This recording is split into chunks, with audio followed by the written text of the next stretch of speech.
And then we're slowly going to work into our jaw, in and around our jaw, kind of what is happening around. So we have our temporalis muscle that we worked in a little bit when we were in sideline, right? We kind of got out.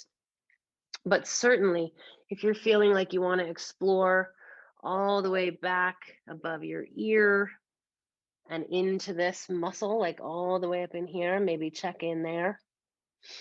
And then just so you have a picture, this is your masseter. This is your really big, like you can feel it if you put your fingers on the edge of your jaw and you clench your teeth.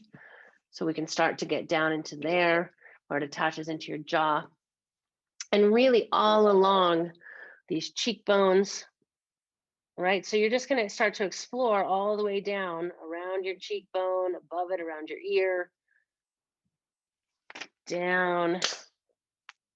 So we're going to do all this external stuff. And I'm going to show you if you want to try any internal, and I'll show you a video in a second of kind of where those internal pterygoid muscles are. But you can do a lot of good stuff from the outside. So again, just like gentle pressure, gentle glide, you can hold it in place. And then you can start to move. You can move your jaw, right? You can open your jaw, you can close it, you can kind of clench your teeth for a second, you can relax it. And you're just searching for the places, right? Sometimes you just move along and it feels pretty okay.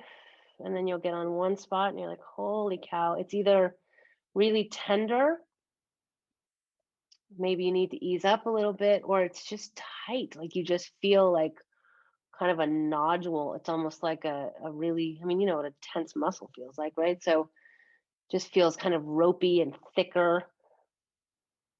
And so you're just, and again, the same thing we were talking about in the forehead.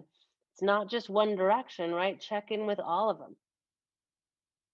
While the muscle fibers run in a certain direction, the fascial tissue that surrounds it is running in all directions. So when you're kind of getting into that fascial tissue a little bit more, it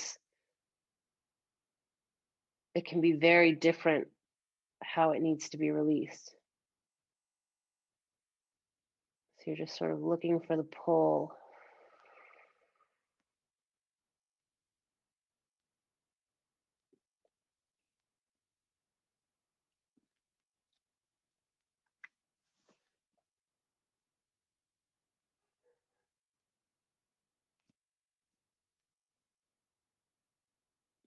Just really letting yourself explore all those places. I have my earbuds in, so I'm not going to really get into my ear, but it can feel really good to get kind of into your ear. You almost like if you can pull on your ear lobes. You can kind of tuck your finger right in the inside of that front part of your ear and pull forward. You can just set your thumb in there and maybe pull down. Like it can feel really good. Yeah, I'll try to show you. I'll take one out. So if you just put your finger in there and you can kind of check in different directions. And it's just doing like some gentle release in here. And get right behind your ear all along that ridge. And then that goes right down into that sternocleidomastoid, right? That big muscle. So you can get, and then all the way up. So that attaches into your mastoid process, which is your jaw hinge, right? So that's a big player in our tightness of our jaw. And your jaw, you're literally your temporomandibular joint. Like your jaw is this separate piece, the separate bone, right? And I'll show you in a second. And at the joint where it hinges, it literally has a disc. It's like a proper joint, synovial fluid and ligaments and a disc in between. And you can actually have like a dislocation of that disc and very intense, like, if you've had dental work where your mouth is cranked open for a really long time, like you can have some pretty crazy stuff happening in your jaw. So it's a big zone. So while you're releasing, I'll go ahead and show you this video so you can see it because it's kind of cool. So this is shows your temporalis muscle up here, your masseter, and kind of shows you how your jaw moves. It slides, it like opens and then it slides forward. And then these guys inside are your pterygoid muscles. So we'll get in there in a second if you want to explore the internal at all. And certainly if you have jaw stuff going on, whether you explore this on your own or whether you go to somebody that does internal work, but it's important to release these guys. But it's kind of hard to get a concept of where they are. So I think this video kind of can help to show you, where they live. um, and then the other thing, like if your hands are clean and or gloves or whatever, but can also be nice to do inside outside. Yeah, go wash your hands. So I like to actually use my thumb on the opposite side. It's hard for me to talk and do this at the same time, but if you essentially just put that thumb in there, and you're just gonna feel like if you kind of trace to the back of your cheek, it starts to feel hard. And you can sort of play with where your jaw is in space, right? So you can sort of open a little bit further, close it up a little bit. And you're just kind of exploring the whole length of that muscle. And then sometimes I will go because the masseter, you could get into the inside and the outside of the masseter too. So I kind of sometimes this can be really intense. Um, pinch the inside outside gently.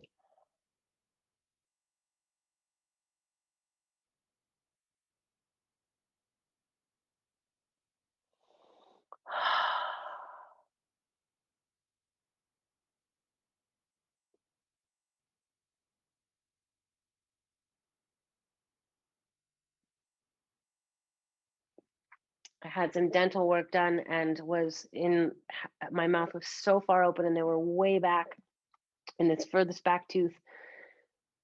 And my jaw was so painful after that for weeks. And doing all of this release was really helpful.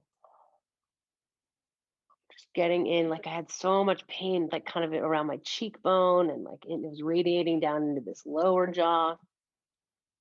It was really tender. It was tender, like to the touch over the joint. And it was really, just really interesting how it felt like a sprain. It literally felt like an ankle sprain of my jaw.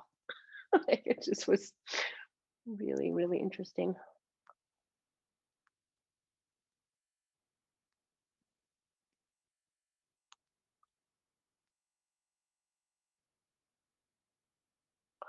But I also think the more that you can sort of get in touch with these tissues, just like everywhere in our body, how I talk about interoception, right? That internal sense.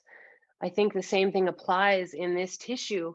Like if you can start to really get in touch with this a little bit more, I think we become more aware when we're clenching throughout the day, like when we're holding tension in your jaw. If you're really disconnected from this, you're just oblivious to the fact that you're sitting there tense and, clenched up in this space. So I think the more you can kind of release into this tissue and wake it up to that sense, then you can start to really pay attention more to when you're clenching.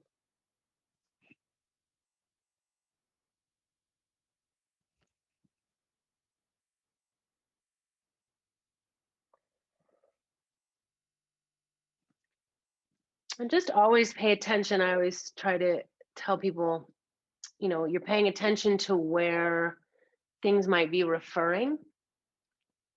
So, like, if you are a headache person and you get headaches a lot and you start to push somewhere, in your jaw or whatever, and you're like, oh my gosh, that's eliciting my headache. I always think of that as like a really good thing.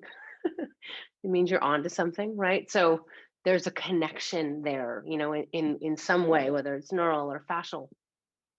So, you know, using your rules about you should always be able to breathe into it and it should lessen in intensity as you hang out there. But hang out there if you can.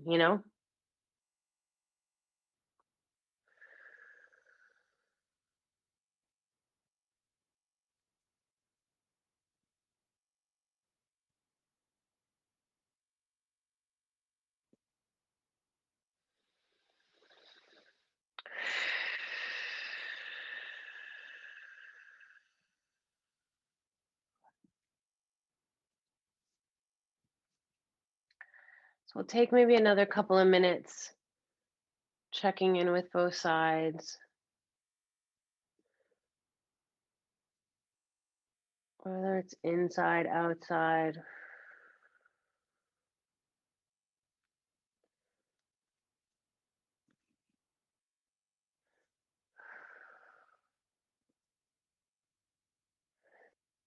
So any kind of movement or release.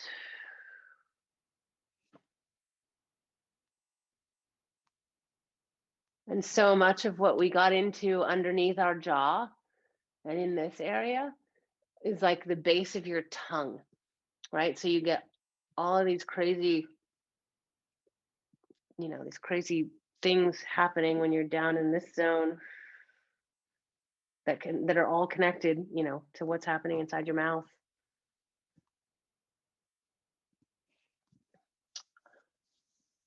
So take a last couple of breaths. Maybe let's just do a tiny bit of range of motion. Maybe we're going to sit up nice and tall.